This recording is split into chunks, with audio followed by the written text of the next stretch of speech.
Bonjour à vous tous et bienvenue. Nous quittons la vallée de l'Automne pour nous rendre sur le plateau du Valois entre Crépy et Senlis. Aujourd'hui, je vous emmène à la découverte de Roquemont. Avant de commencer, je dois vous dire que la mairie n'a pas souhaité me recevoir, donc toutes les informations que je vais vous donner proviennent de livres ou de sites internet. La plupart des noms, dates ou détails concernant ce village seront au conditionnel. Merci de votre compréhension. Donc, Roquemont est un village d'environ 120 Roquemontois et Roquemontoises, selon mes sources, situé sur le plateau du Valois sur la D25 entre Duvy et Béthisy-Saint-Pierre. Roquemont comporte un hameau, le Plessis-Châtelain, au nord-ouest. C'est aussi le plus petit village du canton de Crépy-en-Valois. Roquemont s'appelait autrefois rue Pimont, Roquemont MONS en 1288, Roquemont ROC, Roquemont ROKE, Roquemont sans le C, puis Roquemont tel que nous le connaissons. La terre de Roquemont était comprise dans le domaine de la maison royale de Verberie, d'où elle vint avec Néry à la châtellenie de Béthisy. Elle fut ensuite divisée en un grand nombre de fiefs dont les tenanciers portaient chacun le nom du pays. Philippe Antonis, grand louvetier de France en 1628, s'intitulait seigneur de Roquemont. Ce lieu fit partie au XVIIe siècle du marquisat de Néry. La tour Rocard était un manoir fortifié dont il ne reste plus de traces.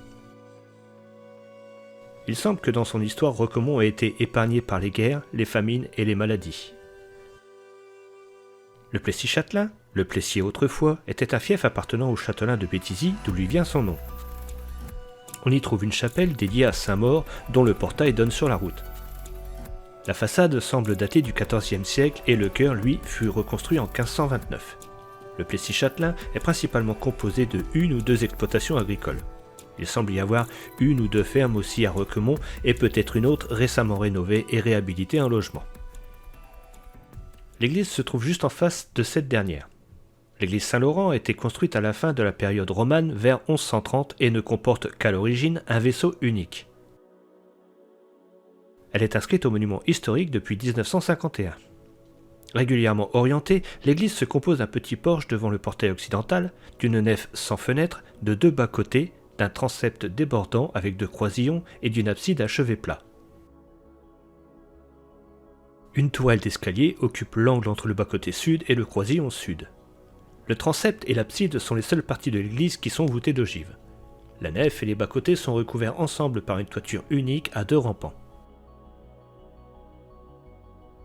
Le clocher en bâtière ne comporte qu'un étage avec deux baies jumelées à l'est et à l'ouest.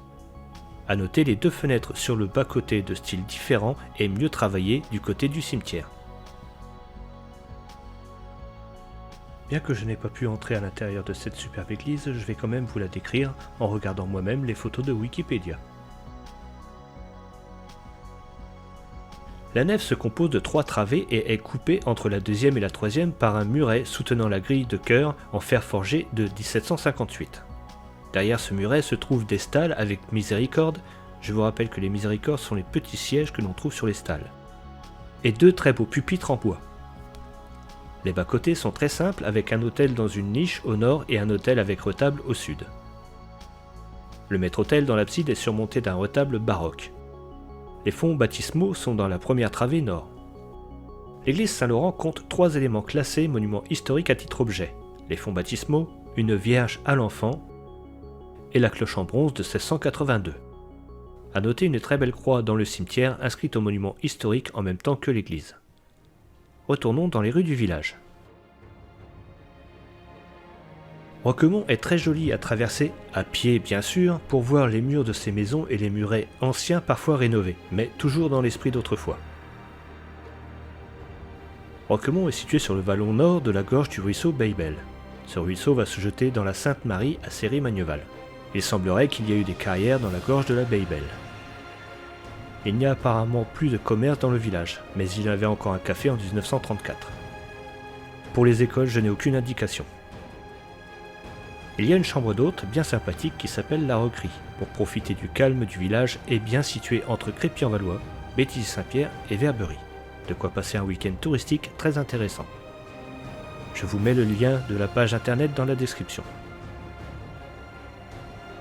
J'ai trouvé 2 calvaires, peut-être 3, car je pense que le monument aux morts a été édifié sous un calvaire existant.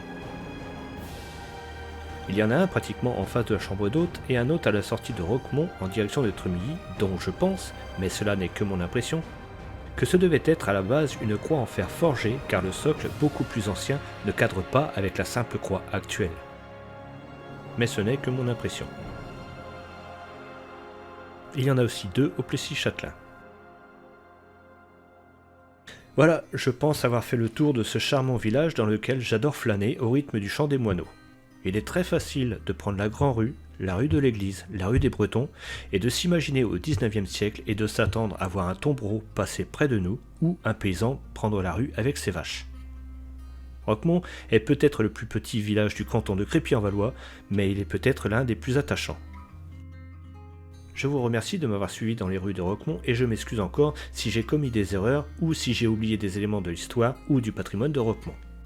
Je vous retrouve prochainement pour une nouvelle découverte d'un village isarien. En attendant, comme d'habitude, le petit j'aime, le petit commentaire et le grand partage de cette petite vidéo. A bientôt. Au revoir Roquemont.